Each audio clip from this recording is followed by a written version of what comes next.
खबर गर्मा गर्म आप देख रहे हैं, आपके साथ मैं हूं चांदनी धवन और मैं हूं आपके साथ शीनम शर्मा। तमाम खबरें आपको विस्तार से बताएंगे। आइए सबसे पहले शुरुआत कर लेते हैं केंद्र सरकार की अग्निपथ योजना से, जिसके खिलाफ उत्तर प्रदेश में विरोध प्रदर्शन करने वालों की पोल धीरे धीरे अब खुलने लगी है।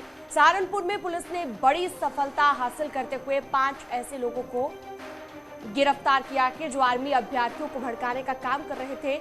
दरअसल पुलिस ने 5 फर्जी ऐसे आर्मी एस्पिरेंट्स को गिरफ्तार किया है जो अलग अलग राजनीतिक दलों से जुड़े हुए हैं। पुलिस के मुताबिक पकड़े गए 5 आरोपी आर्मी अभ्यर्थियों को प्रदर्शन करने के लिए उकसा रहे थे। इनमें से एक आरोपी पराग पवार कांग्रेस के छात्र संगठन NSUI से जुड़ा हुआ है, जबकि दूसरा पूर्व जिला पंचायत सदस्य है जो कि समाजवादी पार्टी से जुड़ा है। इन 5 लोगों को शामली सहारनपुर रोड रेलवे फाटक से गिरफ्तार किया गया, जबकि गिरफ्तार फर्जी आर्मी एस्पिरेंट से पूछताछ में पता चला कि इन सब की उम्र 25 साल से ज्यादा है और इनमें से कोई भी पुलिस या आर्मी की भर्ती की तैयारी नहीं कर रहा है। इसके अलावा ये सभी अलग अलग राजनीतिक दलों से ताल्लुकात रखते हैं। इसमें पराग पवार NSUI का जिलाध्यक्ष है तो संदीप जिला पंचायत का पूर्व सदस्य है जो कि वर्तमान में समाजवादी पार्टी से जुड़ा हुआ है। थाना रामपुर मनिहारन अंतर्गत हम लोगों ने 5 फेक आर्मी एस्पिरेंट्स को गिरफ्तार किया है। इसमें से 2 लोग विभिन्न पॉलिटिकल पार्टीज़ के पदाधिकारी हैं और बाकी लोग भी मेंबर्स हैं। ये लोग एक्चुअल आर्मी एस्पिरेंट्स को प्रोटेस्ट करने के लिए, एजिटेट करने के लिए प्रोवोक कर रहे थे और भड़का रहे थे। इसमें से एक पराग पवार है जो एक पॉलिटिकल पार्टी के स्टूडेंट विंग का जिलाध्यक्ष है। इसके अलावा संदीप चौधरी है जो कि एक राजनीतिक पार्टी से जिला पंचायत का सदस्य रह चुका है। इन सभी 5 लोगों की गिरफ्तारी करके इनको जेल भेजा जा रहा है और आगे भी हम लोग इंश्योर करेंगे कि कोई आर्मी एस्पिरेंट्स को दूसरा कोई व्यक्ति अनर्गल बात से भड़काकर यदि कोई ऐसी बात करता है तो उनके खिलाफ हम लोग कार्रवाई, सख्त से सख्त कार्रवाई हम लोग करेंगे।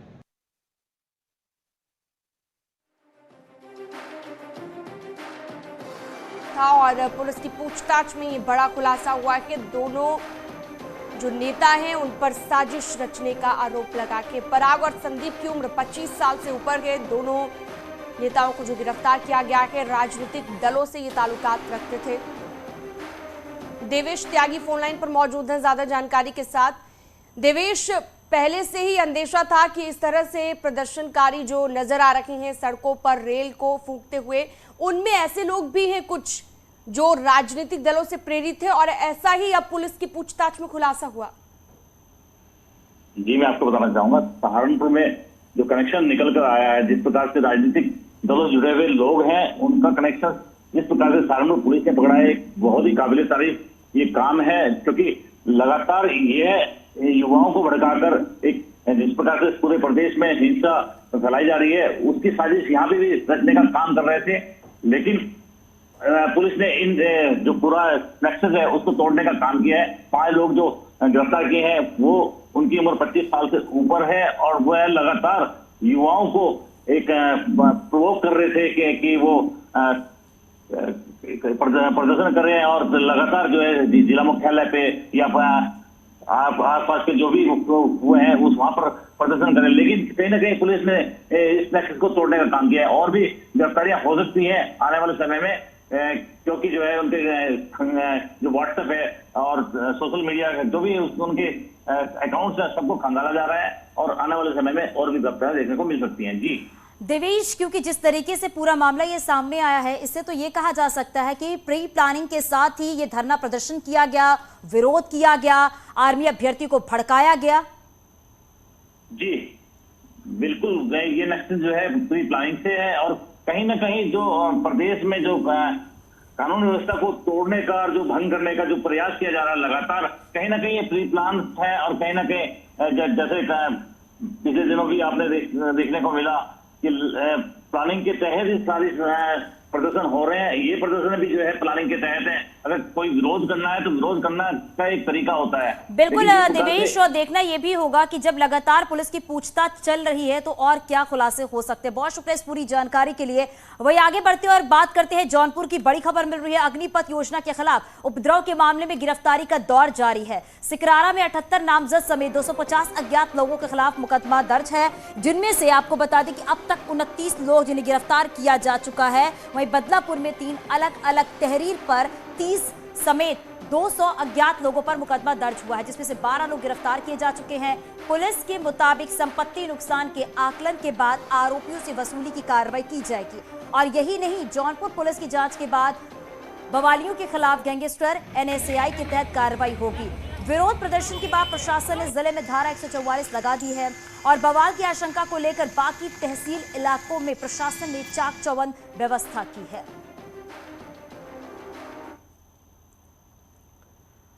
तो वहीं अग्निपथ योजना के खिलाफ प्रदेश में शनिवार को भी जगह जगह पर विरोध प्रदर्शन हुए। अब हम आपको 3 जगहों की तस्वीरें दिखाने जा रहे हैं, जौनपुर, मिर्जापुर और रायबरेली की। ये 3 तस्वीरें देखिए। जौनपुर में आक्रोशित युवाओं ने रोडवेज की एक बस और जीप को फूंक दिया और 2 रोडवेज बसों में पथराव और तोड़फोड़ किया। इस पथराव में कई पुलिसकर्मी घायल हुए। वहीं मिर्जापुर में विकास भवन के पास उपद्रवियों ने तोड़फोड़ की, बस के शीशे तोड़े। उधर रायबरेली में भी छात्रों ने योजना के विरोध में सैकड़ों की संख्या में प्रदर्शन किया।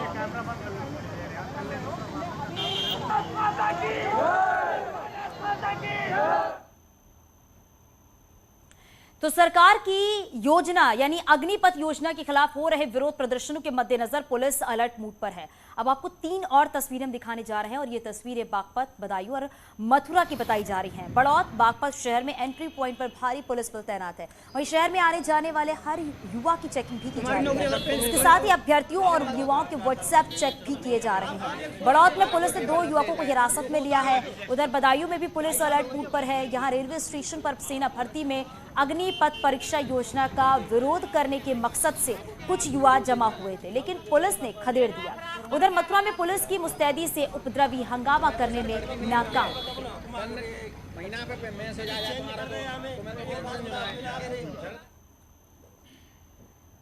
तो अग्निपथ के विरोध में अब सियासत की भी एंट्री हो गई है। शनिवार को मुजफ्फरनगर में राष्ट्रीय लोकदल के कार्यकर्ताओं ने विरोध प्रदर्शन किया, नारेबाजी की। योजना के विरोध में पैदल मार्च यहां पर निकाला गया। कलेक्ट्रेट में जिला अधिकारी को राष्ट्रपति के नाम ज्ञापन सौंपा गया। सरकार ने योजना वापस लेने की मांग की है। योजना जो सैनिकों के लिए 4 साल की जो नौकरी करी है सैनिकों की, उसके विरोध में आज युवाओं के साथ इकट्ठे होकर महामहिम राष्ट्रपति महोदय को, DM महोदय को उसका एक ज्ञापन दिया गया उसके विरोध में। जिस तरह से युवा सड़क पर उतरकर जो ट्रेन है वो फूंक रहे हैं, बसों पर हिंसा कर रहे हैं, क्या वो सही है? नहीं, हिंसा तो देखो, हिंसा तो कोई किसी चीज़ की रास्ता ही नहीं। हम तो गांधीवादी लोग हैं, हमारा तो वो पूरा अहिंसा में है। तो राज्यसभा सांसद प्रमोद तिवारी ने अग्निपथ योजना को लेकर मोदी सरकार पर निशाना साधा है। उन्होंने कहा है कि अब नो रैंक, नो पेंशन और सिर्फ टेंशन। वहीं RLD प्रमुख जयंत चौधरी ने कहा है कि इस योजना का बेस ही गलत है। उन्होंने सरकार से इस योजना को वापस लेने की मांग की है। वायदा तो था मोदी जी का चुनाव के पहले हरियाणा की भूतपूर्व सैनिकों की रैली में, जहां जनरल BK सिंह शामिल हुए थे, कि 1 रैंक 1 पेंशन होगा। कहा क्या? No rank, no pension, only tension tension tension. इसे नहीं समझ पा रहा। सरकार की अपनी आवश्यकताएं हो सकती हैं, हो सकता है वो पेंशन के बिल को लेकर चिंतित हो सरकार, वित्तीय स्थिति सरकार की अच्छी नहीं है, हम सब लोग समझने लगे हैं इस बात को। लेकिन जिनके लिए आप योजना ला रहे हो, अगर उन्हीं को वो बात स्वीकार नहीं है, गले से नहीं उतर रही, तो मुझे लगता है सरकार के पास और कोई रास्ता नहीं, कोई चारा नहीं, उन्हें ही पीछे हटना पड़ेगा। मुख्यमंत्री योगी आदित्यनाथ आज आजमगढ़ में हुंकार भरेंगे। लोकसभा उपचुनाव में पार्टी प्रत्याशी दिनेश लाल यादव निरहुआ के समर्थन में 2 जगहों पर चुनावी सभा को संबोधित करेंगे। सुबह 11 बजे सगड़ी विधानसभा में बड़ी रैली को संबोधित किए जाने का कार्यक्रम है, तो वहीं दोपहर 12 बजे आजमगढ़ सदर में बड़ी रैली में शिरकत करेंगे।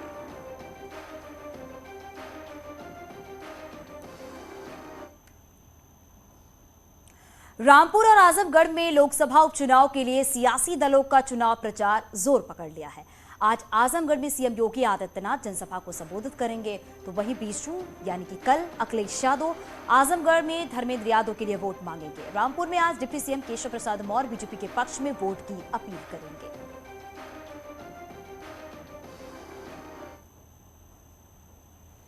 रामपुर लोकसभा उपचुनाव को लेकर नेताओं के बीच जुबानी जंग और ज्यादा तेज हो गई कि आजम खान बीजेपी उम्मीदवार घनश्याम लोधी पर जमकर बरसे और उन्हें एहसान फरामोश बता डाला। तो वहीं उन्होंने कहा कि हमने उनका एमएलसी टिकट हेलीकॉप्टर से मंगवाया था। उन्होंने लोधी पर दल बदलू होने का आरोप लगाते हुए उनके ऊपर निशाना साधा। और उधर से एक एहसान फरामोश है जिसके लिए टिकट मैंने हेलीकॉप्टर से मंगवाया था।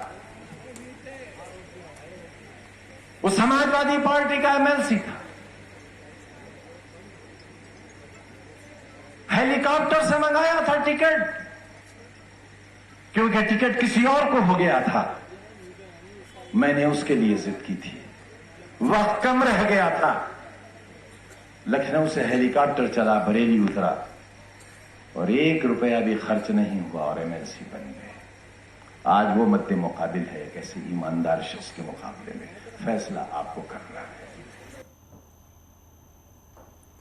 और अब बात कर लेते हैं दिल्ली एनसीआर को। आज प्रधानमंत्री नरेंद्र मोदी एक बड़ी सौगात देने वाले हैं। सुप्रीम कोर्ट के पास भीड़ भाड़ से मुक्ति दिलाने के लिए प्रगति मैदान टनल प्रोजेक्ट का उद्घाटन करेंगे। इस टनल के मिलने के बाद दिल्ली एनसीआर के यात्रियों के लिए सफर बेहद आसान होने वाला है।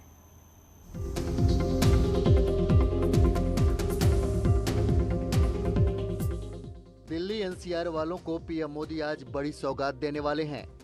दिल्ली, नोएडा, फरीदाबाद के लोगों का सफर आसान बनाने वाले प्रगति मैदान टनल प्रोजेक्ट का पीएम मोदी उद्घाटन करेंगे।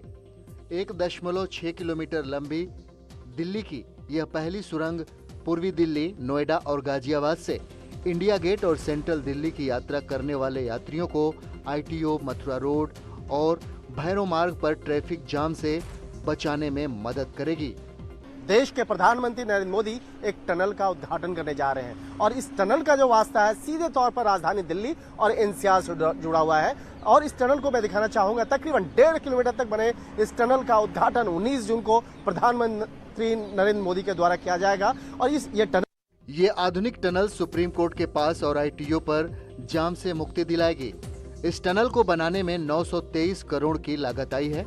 इसमें 6 अंडरपास भी बनाए गए हैं जो दिल्ली के अलग अलग इलाकों की राह आसान करेंगे।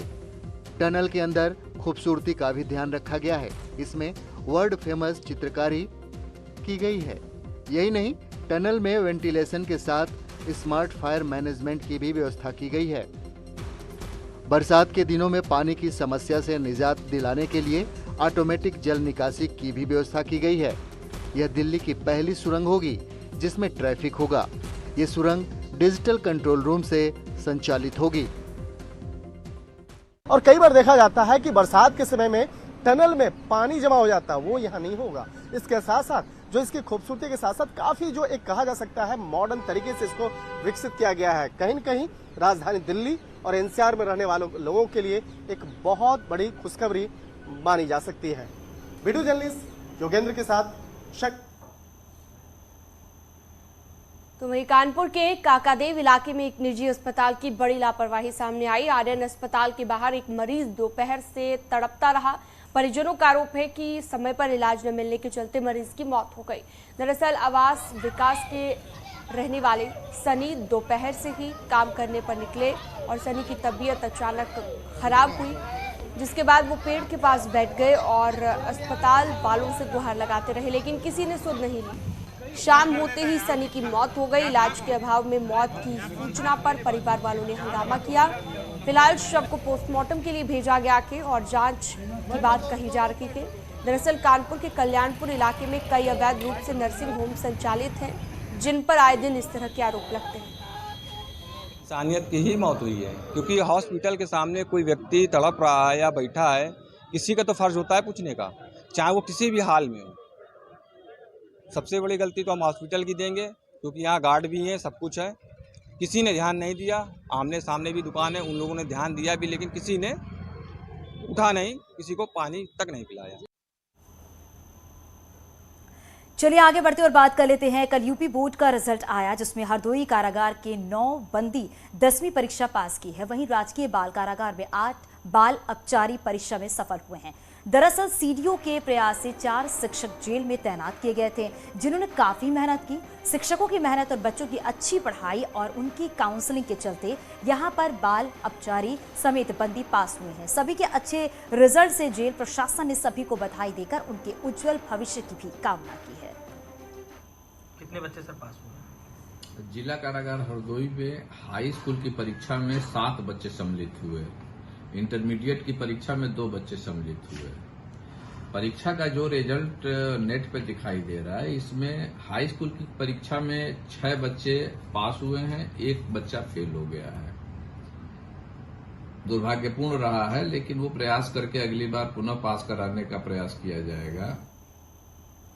चलिए बढ़ते अगली खबरों की ओर। व्हाट्सएप पर पुलिस की चौकी को उड़ा देने की प्लानिंग करने वाले आरोपी गिरफ्तार किए गए हैं। 5 आरोपियों पर गंभीर धाराओं के तहत मुकदमा दर्ज किया गया है, जो ग्रुप बनाकर चैटिंग कर रहे थे और आरोपियों के चैट के स्क्रीनशॉट वायरल हुए थे। चकेरी थाना क्षेत्र की जाजमाऊ चौकी उड़ाने का ये प्लान बना रहे थे। और आपको बता दें कि एक पिता अपना पूरा जीवन अपने बच्चों के लिए समर्पित कर देता है। उसका दिल तो बस अपने बच्चों की खुशी में खुश होता है। इस बार फादर्स डे पर न्यूज़ 18 लाया है पापा के लिए अपनी फीलिंग्स जताने का एक मौका। थैंक यू पापा, खास आपके लिए फादर्स डे पर आप अपने पापा को गिफ्ट दे सकते हैं कि स्मार्टफोन। करना बस इतना है, अपना फोन उठाइए और एक मिस्ड कॉल कीजिए आपकी स्क्रीन पर लिखे इस नंबर पर।